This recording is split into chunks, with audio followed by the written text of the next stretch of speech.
ನಾನು ಆದಷ್ಟು ಸರಳವಾಗಿರ್ಬೇಕು, ಯಾಕಂದರೆ ನನ್ನ ಪ್ರಕಾರ ನಟ ದೇವರಲ್ಲ ಸರ್, ಈಸ್ ಎ ಎಂಟರ್ಟೈನರ್. ಕೋಣಗಳನ್ನ ಸಾಕ್ತೀವಿ, ಆದರೆ ಹಾವುಗಳು ಮನೆಗಳ ಸುತ್ತಮುತ್ತ ಬದುಕ್ತಾ ಇರೋಂಥ ಒಂದು ಪ್ರಾಣಿ.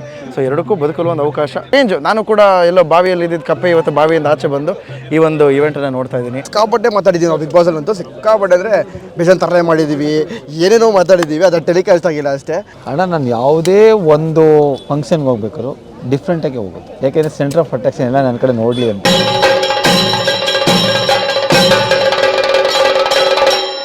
ತರೇವಾರಿ ಅಂಗಡಿಗಳಿದಾವೆ ಇಲ್ಲಿ. ಬ್ಯಾಗ್ಗಳು, ಹೆಣ್ಣುಮಕ್ಕಳಿಗೆ ಗಿಫ್ಟ್ಗಳು, ಬಟ್ಟೆಗಳು, ಪಾತ್ರೆಗಳು, ಕ್ಲಿಪ್ಪು, ಹೇರ್ ಬ್ಯಾಂಡು, ಬಳೆ, ಬ್ಯಾಂಗಲ್ಲು, ತಿಂಡಿ, ಸ್ವೀಟು, ಜಿಲೇಬಿ, ಜಾಂಗೀರು, ಬಾದುಷಾ, ಏನು ಬೇಕು ನೋಡಿ ಹಚ್ಚೆ ಹಾಕೋರಿದ್ದಾರೆ ನೋಡಿ. ರಾಜರು ಬರ್ತಾ ಇದ್ದಾರೆ. ಹೇಗಿದ್ರಿ ರಾಜರು? ನಮಸ್ತೆ ಮೇಡಮ್, ಹೇಗಿದ್ರಿ madam? Oh nice meeting you Radha madam, world famous Radha madam. ಹೇಗಿದ್ದೀರಿ? ಅಯ್ಯೋ ದೇವ್ರೇ, ಎರಡು ಮಾತಾಡಿ ಕಮಲದ ಬಗ್ಗೆ. ಕರಾವಳಿಗೆ ಬಂದಿದ್ದೀರಿ ಕಮಲ ನೋಡೋಕ್ಕೆ ಅಥವಾ ಕಮಲಕ್ಕೆ ಅತಿಥಿಯಾಗಿ ಬಂದಿದ್ದೀರಿ. ಸೊ ಏನು ಅನ್ಸುತ್ತೆ ಕಮಲದ ಬಗ್ಗೆ? ಅಂದ್ರೆ ನಾನು ಉತ್ತರ ಕರ್ನಾಟಕ ಅಲ್ಲ, ಉತ್ತರ ಕನ್ನಡ ಜಿಲ್ಲೆ. ನೀವು ದಾಂಡೇಲಿ ಗಣೇಶ್ ಗುಡಿಯಲ್ಲೆಲ್ಲ ಮಾಡಿದ್ರಲ್ಲ ಕಾರ್ಯಕ್ರಮ, ಸೊ ನಾನು ಬೇಸಿಕಲಿ ಅಲ್ಲಿಯವಳು. ಗಣೇಶ್ ಗುಡಿ ಅಂದ್ರೆ ಉತ್ತರ ಕನ್ನಡ ಜಿಲ್ಲೆ, ದಾಂಡೇಲಿ ಪಕ್ಕ. ನಮಗೆ ಇದು ಭಾರಿ ಹೊಸ್ತು, ನಮ್ಮಲ್ಲಿ ಈ ಥರ ಕಲ್ಚರ್ ಎಲ್ಲ ಇಲ್ಲ, ಕಂಬಳ ಎಲ್ಲ ಇಲ್ಲ. ಆಮೇಲೆ ಇವರು ಗೌತಮ್ ಜೈನ್ ಅವರು ನನಗೆ ಕರೆದಾಗ ನನಗೆ ಸ್ವಲ್ಪ ಭಾಳ ಒಂಥರ ತುಂಬ ಕುತೂಹಲ ಇತ್ತು. ಹೇಗಿರ್ಬೋದು ಮುಲ್ಕಿ ಅರಸರು ಅಂತಾರಲ್ಲ, ಮತ್ತು ಅರಮನೆ ಅಂತಾರಲ್ಲ, ಹೇಗಿರ್ಬೋದು ಈ ಸಂಪ್ರದಾಯ ರೀತಿ ರಿವಾಜು. ಈ ಕಾಂತಾರ ಎಲ್ಲ ಫಿಲಮ್ ನೋಡಿ ಒಂದು ಸ್ವಲ್ಪ ಕ್ಯೂರಿಯಾಸಿಟಿ ಬೆಳೆದಿರುತ್ತೆ ಪ್ರತಿಯೊಬ್ಬರಿಗೂ, ಹೆಂಗಿರ್ಬೋದು ಹಾಗೆ ಹೀಗೆ ಅಂತ. ಆಮೇಲೆ ಯಾವಾಗ ನಾನು ಕಾರಿಂದ ಕೆಳಗಿಳಿದ ನೋಡಿಬಿಟ್ಟು ಫುಲ್ ಇದಾಗೋದು, ವಾವ್ ಎಷ್ಟು ಚೆನ್ನಾಗಿದೆ ಅಲ್ಲ ಇದು ಅಂತ. ಆಮೇಲೆ ಆ ಧರ್ಮ ಚಾವಡಿ ಅಲ್ಲೆಲ್ಲ ಅಂದರೆ ಅದೇ ನ್ಯಾಯ ಪಂಚಾಯಿತಿ ಮಾಡೋದು ಸುತ್ತಲೂ ಹಳ್ಳಿಗಳಿಗೆ, ಅದೆಲ್ಲ ಈಗಲೂ ಆ ಒಂದು ಸಂಪ್ರದಾಯ. ಮತ್ತು ಆ ಮನೆ ಒಳಗೆ ಹೋದಾಗ ಅದೊಂದು ಪೀಠ ಇತ್ತು, ಅದೇನೋ ಅರಸರ ಪಟ್ಟದ ಪೀಠ ಎಂಥದ್ದು, ಅದನ್ನು ನೋಡಿದೆ. ಅದು ಒಂಥರ ಥ್ರಿಲ್ಲಿಂಗ್ ಆಗಿತ್ತು. ಯಾಕೆ ಅಂತಂದರೆ ಒಬ್ಬ ಮನುಷ್ಯನ ತುಂಬ ವಿಸ್ಮಯಗೊಳಿಸೋದು ಒಂದು ಇತಿಹಾಸ. ಆ ಇತಿಹಾಸ ಇಷ್ಟು ಗಟ್ಟಿಯಾಗಿ ಅವರು ಇಷ್ಟು ವರ್ಷಗಳ ಕಾಲದಿಂದ ಮುಂದುವರ್ಸ್ಕೊಂಡು ಬಂದಿದ್ದಾರೆ ಅಂತಂದರೆ ನಿಜಕ್ಕೂ ಅದು ಭಾಳ ಕಷ್ಟದ ಕೆಲಸ. ಅದನ್ನು ಮಾಡ್ಕೊಂಡು ಬಂದಿದ್ದಾರೆ. ಮತ್ತು ಒಳಗಡೆನೂ ಕೂಡ ದೇವಸ್ಥಾನ ಅದು ಇದು ಭಾರಿ ಕುತೂಹಲ, ಭಾರಿ ಒಂಥರ ವಿಸ್ಮಯ. ಆಮೇಲೆ ಪ್ರಶಸ್ತಿ ಪ್ರದಾನ ಕಾರ್ಯಕ್ರಮಕ್ಕೆ ನನ್ನನ್ನು ಕರೆದಿದ್ರು, ಅರಸು ಪ್ರಶಸ್ತಿ. ಆಮೇಲೆ ಪ್ರಶಸ್ತಿ ವಿಜೇತರು ಅಷ್ಟೇ, ಅವರೆಲ್ಲ ಎಷ್ಟು ದೊಡ್ಡ ದೊಡ್ಡ ಸಾಧನೆ ಮಾಡಿದವರು. ಅಂಥ ಸಾಧನೆ ಮಾಡಿದವ್ರಿಗೆ ನಾನು ಪ್ರಶಸ್ತಿ ಕೊಡೋದು ನನಗೆ ಯಾಕೋ ಒಂಥರ ನಾಚಿಕೆ ಆಗ್ಬಿಡ್ತು. ನಾನು ತುಂಬ ಅಂದರೆ ಅನರ್ಹಳು ನಾನು ಅಂತ ಅನ್ನಿಸ್ಬಿಡ್ತು. ಬಿಕಾಸ್ ಅವ್ರ ಸಾಧನೆ ದೊಡ್ಡದು, ಅವ್ರ ಸಾಧನೆಗೆ ಹೋಲಿಸ್ಕೊಂಡ್ರೆ ನಾವೇನೂ ಇಲ್ಲ. ಹಾಗಾಗಿ ಅವರಿಂದ ಒಂದು ಸ್ವಲ್ಪ ಸ್ಫೂರ್ತಿ ಪಡೆದ್ವಿ ನಾವು. ಅಂತಹ ಸಾಧನೆ ಮಾಡಿದವರ ಜೊತೆಗೆ ಸಮಯ ಕಳೆದು ಮುಂದಿನ ದಿನಗಳಲ್ಲಿ ನಂದು ಒಂದು ಹೊಸ ಚಾನಲ್ ಬರ್ತಾ ಇದೆ. ಸೊ ಅದರಲ್ಲಿ ಗ್ಯಾರಂಟಿ ನ್ಯೂಸ್ ಬರ್ತಾ ಇದೆಯಲ್ಲ, ತುಂಬಾ ಫೇಮಸ್ ಇದೆ, ವರ್ಲ್ಡ್ ಫೇಮಸ್ ಇದೆ. ಗ್ಯಾರಂಟಿ ನ್ಯೂಸ್, ಸುದ್ದಿ ಖಚಿತ, ನ್ಯಾಯ ನಿಶ್ಚಿತ. ಎಲ್ಲಿ ಹುಡುಕ್ತೀರಿ ಇಂಥ ಟೈಟ್ಲ್ ಎಲ್ಲ ನೀವು? ಈಗ ನಮ್ಮ ಕೆಲಸ ಏನು ಹೇಳಿ? ಒಳ್ಳೊಳ್ಳೆ ಪಂಚ್ಲೈನ್ ಹುಡ್ಕೊಂಬರ್ತಾರೆ. ಸುದ್ದಿ ಖಚಿತ, ನ್ಯಾಯ ಉಚಿತನಾ? ಉಚಿತನೂ ನಿಶ್ಚಿತನೂ. ನ್ಯಾಯಕ್ಕೇನು ದುಡ್ಡು ಇಸ್ಕೊಳ್ಳಲ್ಲ, ಉಚಿತನೇ ಅದು. ಸೊ ತುಂಬಾ ಚೆನ್ನಾಗಿತ್ತು. ಈಗ ಕಂಬಳ ನೋಡಕ್ ಹೋಗ್ತಾ ಇದ್ದೀನಿ. ಅಲ್ಲ ಇಷ್ಟು ದಿನ ಯಾಕೆ ನನ್ನ ಕರೆದಿಲ್ಲ ನೀವು? ಅಲ್ಲ ಮೇಡಮ್, ಭಯ ಆಗ್ತಾ ಇದೆ ನಿಮ್ ಕರೆಯೋದ ಬೇಡ ಅಂತ. ನೀವು ದೊಡ್ಡವರು, ನಾವೆಲ್ಲ ಚಿಕ್ಕ ಹುಡುಗರು, ಅದಕ್ಕೆ ಮೇಡಮ್. ಹಾಗಾಗಿ ಸೋ ಸ್ವೀಟ್. ಓಕೆ, ನಮ್ಮ ಅರಸರಿಗೆ ಬಹಳ ಧನ್ಯವಾದ. ಇಂಥ ಅದ್ಭುತವಾದ ಕಾರ್ಯಕ್ರಮ ಅವ್ರ ಕುಟುಂಬದವರು ಅವರೆಲ್ಲ ಸೇರಿ ಆರ್ಗನೈಸ್ ಮಾಡಿದಾರಲ್ಲ, I am very proud. Kambala enjoy ಮಾಡಿ. ಈ ವರ್ಷ ಬರೋಕ್ಕಾಗಲಿ ಅಂದ್ರೆ ಮುಂದಿನ ವರ್ಷ ಬನ್ನಿರಿ, ಇದೇ ಟೈಮಲ್ಲಿ ನಡೆಯುತ್ತೆ ಪ್ರತಿ ವರ್ಷ. ಅರಸರಂತ ತಿಳಿಸ್ತಾ ಇರ್ತಾರೆ. ಕಂಬಳನ ಮಿಸ್ ಮಾಡದೆ ಎಲ್ಲರೂ ಬನ್ನಿ. All the best.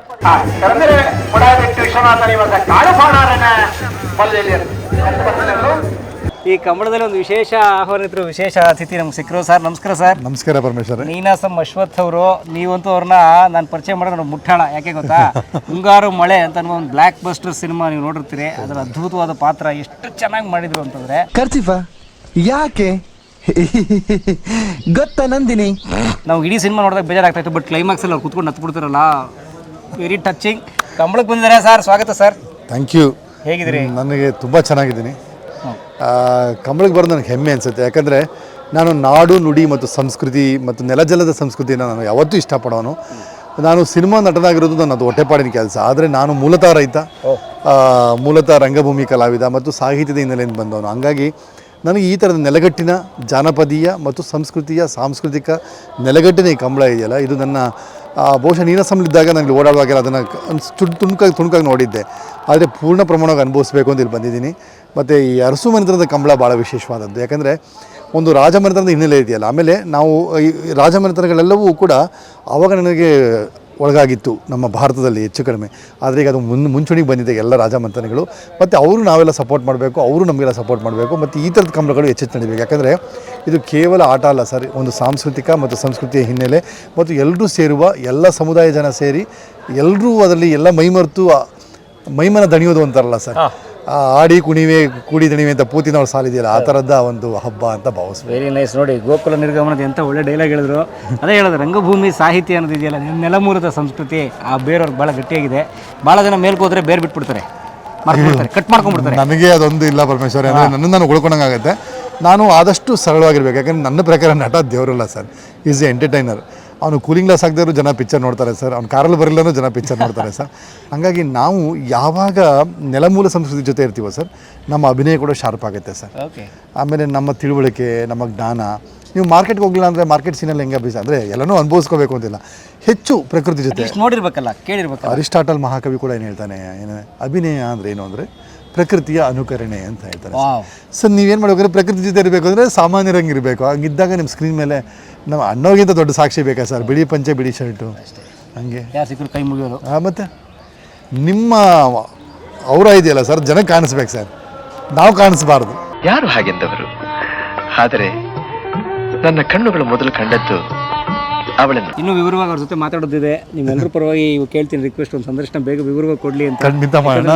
ತುಂಬ ಒಳ್ಳೊಳ್ಳೆ ಜನಗಳನ್ನ ಪರಿಚಯ ಮಾಡಿಸಿದ್ದಾರೆ. ನೀವೆಲ್ಲ ಇನ್ಸ್ಪೈರ್. ಆ್ಯಕ್ಚುಲಿ ನನಗೆ ಗೊತ್ತಿದ್ದಂಗೆ ಕೆಲವು ವಿಷಯಗಳಿದೆ ಸರ್, ನಾನು ಒಂದು ಚಾನಲ್ ಮಾಡಿ ಈ ವಿಷಯಗಳೆಲ್ಲ ಹೊರಗಡೆ ತರಬೇಕು, ಜನಕ್ಕೆ ತಿಳಿಸ್ಬೇಕು. ಅಂದರೆ ಆಹಾರ ಸಂಸ್ಕೃತಿ ನಮ್ಮದು ಈಗ ದಿಕ್ಕೆಟ್ಟ ಆಹಾರ ಸಂಸ್ಕೃತಿ ಅಂತ ಕರಿತೀವಿ ಸರ್. ಮೊನ್ನೆ ನಾವು ಒಂದು ಸಿನಿಮಾ ಕೂಡ ಮಾಡಿದ್ವಿ, ನಂಜುಂಡೇಗೌಡರದು ಕಾಸಿನ ಸರ ಅಂತ. ಅದು ನಮ್ಮ ಆಹಾರ ಸಂಸ್ಕೃತಿ ಬಗ್ಗೆ ಇದ್ದ ಸಿನಿಮಾ.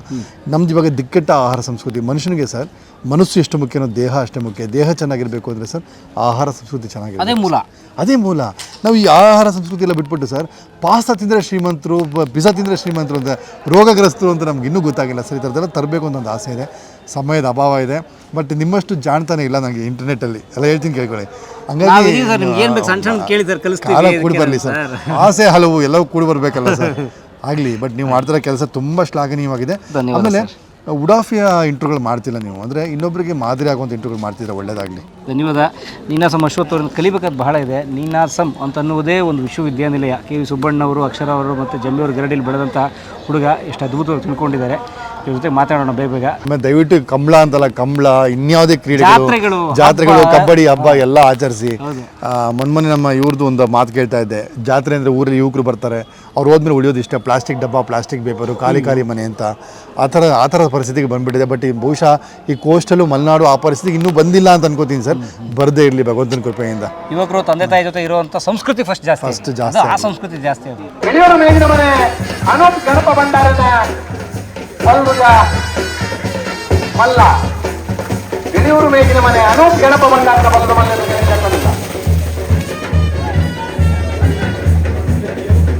ನೀವು ಗುರ್ತು ಸಿಗ್ತಾ ಇಲ್ಲ, ಇರದೇ ಇರ್ಬೋದು. ನಮ್ಮ ಸೂರ್ಯಣ್ಣ ಅವರಿದ್ದಾರೆ, ಸೂರ್ಯಕೀರ್ತಿ ಅವರು. ನಮಸ್ಕಾರ. ಕಂಬಳಕ್ಕೆ ಬಂದಿದ್ದಾರೆ. ಅವರು ಹಾವುಗಳನ್ನ ರಕ್ಷಣೆ ಮಾಡೋದನ್ನ ಬಿಟ್ಟು ಕೋಣಗಳನ್ನ ನೋಡಕ್ ಬಂದಿದ್ದಾರೆ. ಏನು ಹಾವು ಕೋಣಕ್ಕೆ ಏನು ಸಂಬಂಧ? ಹಾವು ಕೋಣಕ್ಕೂ ಏನು ಸಂಬಂಧ ಅಂತಂದ್ರೆ ಕರಿತಾ ಇದ್ದಾರೆ. ಓಕೆ, ಹಾವು ಕೋಣಕ್ಕೂ ಏನು ಸಂಬಂಧ ಅಂದರೆ ಎರಡೂ ಕೂಡ ಪ್ರಾಣಿಗಳು, ಎರಡೂ ಕೂಡ ವನ್ಯಜೀವಿ ಆಗಿರೋದನ್ನ ಮನುಷ್ಯರ ಸುತ್ತಮುತ್ತನೇ ಎರಡೂ ಜೀವಿಗಳು ಇದ್ದಾವೆ. ಸೊ ಕೋಣಗಳನ್ನ ಸಾಕ್ತೀವಿ, ಆದರೆ ಹಾವುಗಳು ಮನೆಗಳ ಸುತ್ತಮುತ್ತ ಬದುಕ್ತಾ ಇರೋಂಥ ಒಂದು ಪ್ರಾಣಿ. ಸೊ ಎರಡಕ್ಕೂ ಬದುಕಲು ಒಂದು ಅವಕಾಶ, ಎರಡು ಕಂಡ್ರೂ ಕುತೂಹಲ ಜನಗಳಿಗೆ.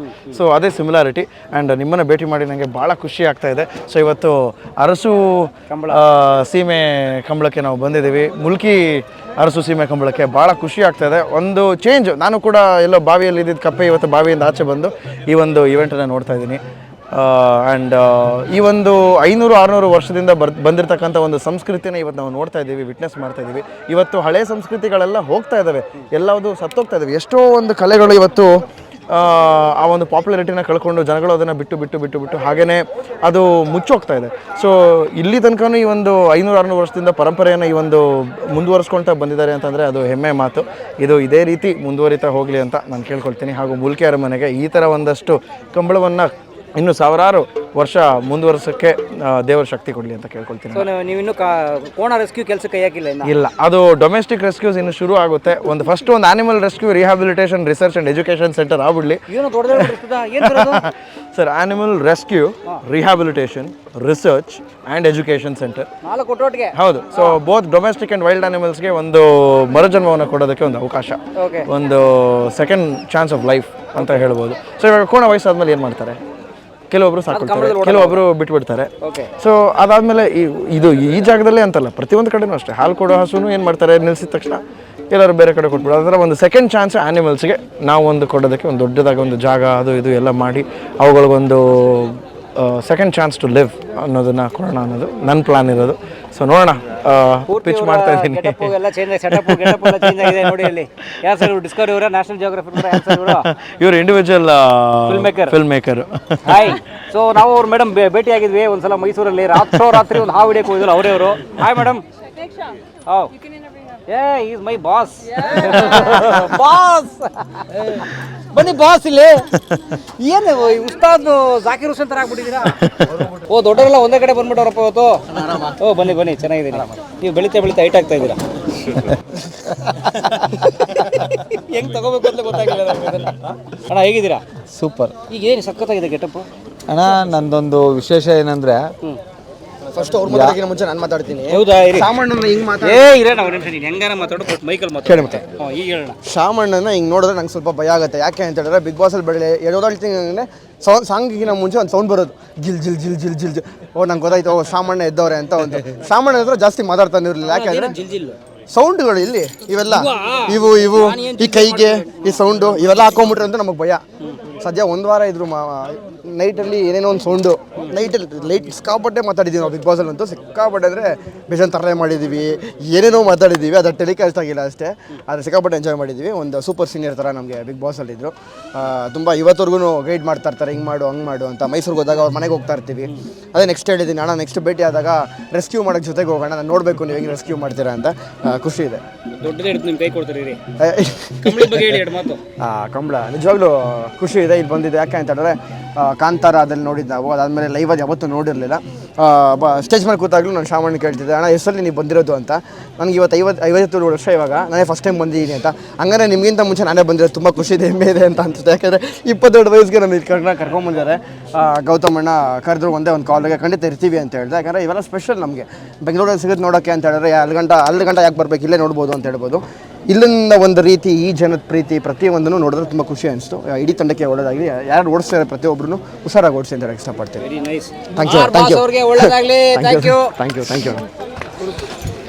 ಈಗ ಅಣ್ಣಂದು ಅಣ್ಣ ಮೊಟ್ಟ ಮೊದಲು ನಿಮ್ಮ ಗೆಟಪ್ ಬಗ್ಗೆ ಹೇಳಿ. ಏನು ಗೆಟಪ್ ಹಾಕೊಂಡು ಸಖತ್ತಾಗಿದೆ ಅಣ್ಣ. ನಾನು ಯಾವುದೇ ಒಂದು ಫಂಕ್ಷನ್ಗೆ ಹೋಗ್ಬೇಕಾದ್ರು ಡಿಫ್ರೆಂಟಾಗಿ ಹೋಗೋದು. ಯಾಕೆಂದರೆ ಸೆಂಟರ್ ಆಫ್ ಅಟ್ರಾಕ್ಷನ್ ಎಲ್ಲ ನನ್ನ ಕಡೆ ನೋಡಲಿ ಅಂತ, ನನ್ನ ಕಡೆ ನೋಡಬೇಕು, ನನ್ನ ಜೊತೆ ಮಾತಾಡಬೇಕು, ಪ್ರೀತಿಯಿಂದ ಖುಷಿಯಾಗಿರಬೇಕು. ನಾನು ಮೈಸೂರು ದಸರಾಗೆ ಹೋಗ್ಬೇಕಾದ್ರೂ ಅಷ್ಟೇ ಒಂದು ವಿಚಿತ್ರವಾದ ಡ್ರೆಸ್ ಹಾಕ್ಕೊಂಡೇ ಹೋಗೋದು. ಏಕೆಂದರೆ ನಮ್ಮ ಸಂಸ್ಕೃತಿ, ನಮ್ಮ ಹಿರಿಮೆ ನಾವು ಬಿಡಬಾರ್ದು. ಅವ್ರವ್ರ ದೇಶದವ್ರು ಅವ್ರವ್ರ ಇದಕ್ಕೆ ಬಂದಾಗ ಅವ್ರವ್ರ ಡ್ರೆಸ್ ಹಾಕೊಂಡ್ಬರ್ತಾರೆ. ನಾವ್ಯಾಕೆ ನಮ್ಮ ಡ್ರೆಸ್ ಬಿಡಬಾರ್ದು? ಮೈಸೂರು ಪೇಟೆ ಹಾಕಲೇಬೇಕು, ಜುಬ್ಬ ಹಾಕಬೇಕು, ಅದು ಒಂದು ಖುಷಿ. ಸೊ ಇವತ್ತು ನಮ್ಮ ಗೌತಮಣ್ಣ ಈ ಒಂದು ತಿಂಗಳಲ್ಲಿ ಫೋನ್ ಮಾಡಿದರು, 22ನೇ ತಾರೀಕು ಕಂಬಳ ಇದೆ ಬರಬೇಕು ಅಂತ. ನಾನು ಖುಷಿಯಾದೆ. ಅದು ಹೋಗಿ ನಾನೆಲ್ಲಿ ಇದೆಲ್ಲಿ ಅಂತ ಅಂದ್ಕೊಂಡಾಗ ಅವ್ರು ಹೇಳಿದ್ರು ಯಾರ್ಯಾರು ಬರ್ತಾಯಿದ್ದಾರೆ ಅಂತ. ಆಯ್ತಣ್ಣ ಬರ್ತೀನಿ ಅಂದೆ. ನಿನ್ನೆ ಬಂದ್ವಿ, ಉಳ್ಕೊಂಡ್ವಿ, ಒಳ್ಳೆ ಒಂದು ರಾಜ ಆತಿಥ್ಯ ಕೊಟ್ಟರು. ಇಲ್ಲಿ ಬಂದು ನೋಡಿದಾಗ ಅರಮನೆ ನೋಡಿದ್ವಿ, ಅವ್ರ ತಂದೆಯವ್ರನ್ನ ನೋಡಿದ್ವಿ, ಅವ್ರು ಸಾಕಿರ್ತಕ್ಕಂಥ ಎಲ್ಲ ಪ್ರಾಣಿಗಳನ್ನ ನೋಡಿದ್ವಿ. ಇವತ್ತು ಕಂಬಳ ನೋಡಿದ್ವಿ. ನಾನು ಚಿಕ್ಕ ಹುಡುಗ ಇದ್ದಾಗ ಕಂಬಳ ಅಂತ ಒಂದು ಪಾಠ ಇತ್ತು. ಆ ಪಾಠ ಮೇಸ್ಟ್ರು ಮಾಡುವಾಗ ನಾವು ಇಮ್ಯಾಜಿನೇಷನ್ಗೆ ಹೋಗ್ತಾ ಇದ್ವಿ, ಯಾವ ಥರ ಹೊಡಿಬೋದೇನು ಅಂತ, ಯಾವ ಥರ ಓಡಿಸ್ಬೋದು, ಕೆಸರು ಗದ್ದೆಯಲ್ಲಿ ಓಡೋಕ್ಕಾಗುತ್ತಾ, ಕಾಲು ಊದ್ಕೊಂಬಿಡಲ್ವ ಅಂತೆಲ್ಲ ತಲೆಯಲ್ಲಿ ಅನ್ಕೋತಿದ್ವಿ. ಇವತ್ತು ನೋಡಿದಾಗ ನಿಜವಾಗ್ಲೂ ಮೈ ರೋಮಾಂಚನ ಆಯಿತು. ಯಾಕೆಂದರೆ ಒಂದು ಪ್ರಾಣಿನ ಹಿಡಿತದಲ್ಲಿ ಇಟ್ಕೊಂಡು ಒಂದು ಪವರ್ ತೊಗೊಂಡು ಓಡಿಸೋದಿದೆಯಲ್ಲ, ಭಾರಿ ಕಷ್ಟ ಇದೆ. ಅದು ಹೆಚ್ಚು ಕಮ್ಮಿ ಆದರೆ ಜೀವನೇ ಹೋಗ್ಬಿಡುತ್ತೆ. ಸೊ ಅರಸು ಕಂಬಳಕ್ಕೆ ನನ್ನ ಆಹ್ವಾನ ಮಾಡಿದ್ದಕ್ಕೆ ನಮ್ಮೆಲ್ಲ ಸ್ನೇಹಿತರು. ಇನ್ನೊಂದು ವಿಶೇಷ ಏನಂದರೆ ಇವತ್ತು ಬಿಗ್ ಬಾಸಲ್ಲಿ ಹಳಬ್ರು ಇರ್ಬೋದು, ಹೊಸಬ್ರು ಇರ್ಬೋದು, ಎಲ್ಲನೂ ಒಂದು ವೇದಿಕೆಯಲ್ಲಿ ಕರೆದು ನಾವೆಲ್ಲ ಒಟ್ಟಿಗೆ ಒಂದು ಸೇರೋಂಗೆ ಮಾಡಿದ್ರು. ಅದೆಲ್ಲ ಎಲ್ರಿಗೂ ಸಿಗೋಲ್ಲ. ಈಗ ನಾವು ಇವರಿಬ್ಬರನ್ನ ಮೈಸೂರಿಗೆ ಬನ್ನಿ ಅಣ್ಣ ಅಂದಾಗ ಇವ್ರೊಂದು ಟೈಮಲ್ಲಿ ಬರ್ಬೋದು, ಅವ್ರೊಂದು ಟೈಮಲ್ಲಿ ಬರ್ಬೋದು, ಅಥವಾ ಬರ್ದೇನೂ ಇರ್ಬೋದು, ಆಗದೇನೂ ಇರ್ಬೋದು. ನಾನು ಬೆಂಗಳೂರಿಗೆ ಹೋದಾಗ ಅಣ್ಣ ಎಷ್ಟೋ ಸರಿ ಕರ್ತೀನಿ ಮನೆಗೆ ಬಾ ಅಂತ, ಹೋಗೋಕ್ಕಾಗಿಲ್ಲ. ಆದರೆ ಇಲ್ಲಿ ನೋಡಿ ಎಲ್ಲ ಒಟ್ಟಿಗೆ ಸೇರಿದ್ದೀವಿ. ಅದಕ್ಕೆ ಗೌತಮ್ ಜೈನ್ ಅವ್ರಿಗೆ ಒಂದು ಥ್ಯಾಂಕ್ಸ್ ಹೇಳಬೇಕು. ನಿಜವಾಗ್ಲೂ ಹೇಳಬೇಕು ಅಂದರೆ ಕಂಬಳ ನಾನು ನೋಡಿರಲಿಲ್ಲ, ಇವತ್ತು ನೋಡಿದೆ, ಖುಷಿ ಆಯಿತು. ಅದು ಇನ್ನೊಂದು ವಿಶೇಷ ಏನಂದರೆ ನೀನು ಸಿಕ್ಕಿರೋದು ಇನ್ನೂ ವಿಶೇಷ. ಯಾಕೆ ಅಂದರೆ ಅಲ್ಲ ಇಲ್ಲ ನಾನು ನಾನು ಏನು ಯೋಚನೆ ಮಾಡ್ತಾ ಇದ್ದೆ ಏನು ಹೇಳಬೇಕು ಅಂತ. ನಿನ್ನೆ ಫೋನ್ ಮಾಡಿದಾಗಲೇ ನಾನು ಗಾಬರಿ ಆಗ್ಬಿಟ್ಟೆ. ಅಣ್ಣ ಎಲ್ಲಿ ಬೆಳಗಿಂದ ಹುಡುಕ್ತೆ ಕಾಣಲಿಲ್ಲ, ನೋಡಿ ಇಲ್ಲಿ ಸಿಕ್ಕಿದ್ಯಾ ನೀನು, ಎಂಥವನು ನೀನಂದರೆ ಎಲ್ಲಿ ನೀನು ಹೆಂಗೆ ಅಂದರೆ ಎಲ್ಲಿ ಹೊಡೆದು ಎಲ್ಲಿ ಬೆಲ್ ಹೊಡೆದು ಎಲ್ಲಿ ಬಾಗ್ಲು ಓಪನ್ ಆಗುತ್ತೆ ಅಂತ ಗೊತ್ತು ನಿನಗೆ. ಸೊ ಇಲ್ಲಿ ಬೆಲ್ ಹೊಡೆದಿದ್ದೀರ, ಅಲ್ಲಿ ಲಾಕ್ ಆಗಿಬಿಟ್ಟಿದ್ದೀವಿ.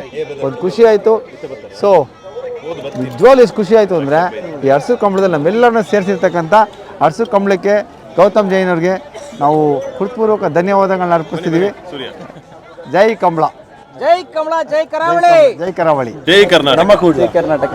ಎಸ್, ಆಕ್ಚುಲಿ ತುಂಬಾನೇ ಒಂದು ಖುಷಿ ಏನಂದ್ರೆ, ನಾವು ಬಿಗ್ ಬಾಸ್ ಅಲ್ಲಿ ಇದ್ದಾಗ ಶ್ಯಾಮಣ್ಣನ ನಾವು ಫಿನಾಲಲ್ಲಿ ಮೀಟ್ ಮಾಡಿದೆ. ಈ ರಕ್ಷಕ್ ಮತ್ತೆ ಶ್ಯಾಮಣ್ಣ ನಾನು ಬರೋಕಿನ ಮುಂಚೆನೆ ಹೊರಗಡೆ ಹೋಗಿದ್ರು. ಆದ್ರೂ ಒಂದು ವಿಶೇಷತೆ ನೋಡಿ, ನಮ್ ಬಾಂಡಿಂಗ್ ಯಾವ ತರ ಇದೆ ಅಂದ್ರೆ, ಹೌದು ಇವ್ರು ಆಚೆ ಬಂದಿದ್ದಕ್ಕೆ ನಾನು ಒಳಗಡೆ ಹಾಕಿದ್ದಾರೆ ಹಂಗೆ ಹೇಳ್ತಾರ.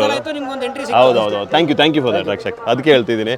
ಬಟ್ ಜೋಕ್ಸ್ ಅ ಪಾರ್ಟ್, ನಿಜ ಹೇಳೋದಂದ್ರೆ ಫಿನಾಲಲ್ಲಿ ಭೇಟಿ ಆಗಿದ್ದು ನಾವು, ಶ್ಯಾಮಣ್ಣ ಆಗಲಿ ರಕ್ಷಕ್ ಆಗಲಿ, ಆ ಬಾಂಡಿಂಗ್ ಯಾವ ಥರ ಇದೆ ಅಂದರೆ ಇವತ್ತಿಗೂ ನಾನು ಒಂದು ಕಾಲ್ ಹಾಕಿದರೆ Rakshak he will call immediately. ಅವ್ರಿಗೆ ಏನು ಹಾಕಿದರೆ ಎಲ್ಲಿದ್ರು, ನಾನು ಬಾಂಬೆಲಿದ್ದೆ ಅದು ಇವ್ರು ಬ್ಯಾಂಗ್ಳೂರಲ್ಲಿದ್ರು, ನಾನು ಮಂಗಳೂರಲ್ಲಿದ್ರು, ನಾನು ಅವತ್ತು ಹೇಳ್ತಾ ಇದ್ದೆ ಮಂಗ್ಳೂರಿಗೆ ಬರಬೇಕು. ಶ್ಯಾಮಣ್ಣನ್ಗೆ ಹೇಳಿದೆ, ಅವ್ರು ಮೈಸೂರು ತುಂಬ ಸರಿ ಕರೆದಿದ್ದಾರೆ, ಪಾಪ ಹೋಗೋಕ್ಕಾಗಿಲ್ಲ.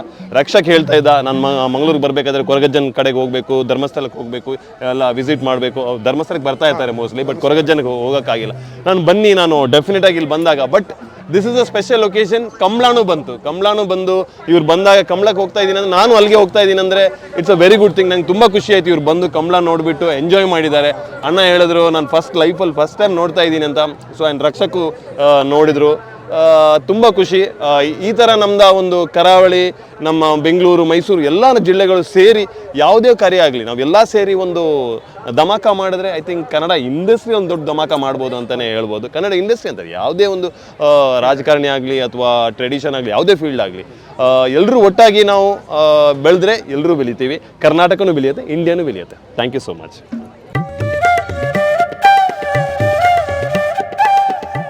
ಕಲಾ ಮಾಧ್ಯಮದ ಎಲ್ಲಾ ಎಪಿಸೋಡುಗಳು ನಿಮಗೆ ಸಿಗಬೇಕು ಅಂತಂದ್ರೆ ಕಲಾ ಮಾಧ್ಯಮ ಯೂಟ್ಯೂಬ್ ಚಾನೆಲ್ನ ಸಬ್ಸ್ಕ್ರೈಬ್ ಮಾಡಿ, ಬೆಲ್ ಐಕಾನ್ನ ಕ್ಲಿಕ್ ಮಾಡಿ, ತಪ್ಪದೇ ಮಾಡಿ. ಈ ವಿಡಿಯೋ ನೋಡಿದ್ದಕ್ಕೆ ನಿಮಗೆ ತುಂಬಾ ಧನ್ಯವಾದಗಳು. ಪುಸ್ತಕಗಳನ್ನ ಓದು ಮನಸ್ಸನ್ನ ಅರಳಿಸುತ್ತೆ, ಬುದ್ಧಿಯನ್ನು ಚುರುಕು ಮಾಡುತ್ತೆ, ಕಾಣದ ಹೊಸ ಲೋಕವನ್ನು ಪರಿಚಯಿಸುತ್ತೆ. ಹಾಗಾಗಿ ಓದುವ ಸಂಸ್ಕೃತಿ ಹೆಚ್ಚಾಗ್ಲಿ. ಧನ್ಯವಾದ.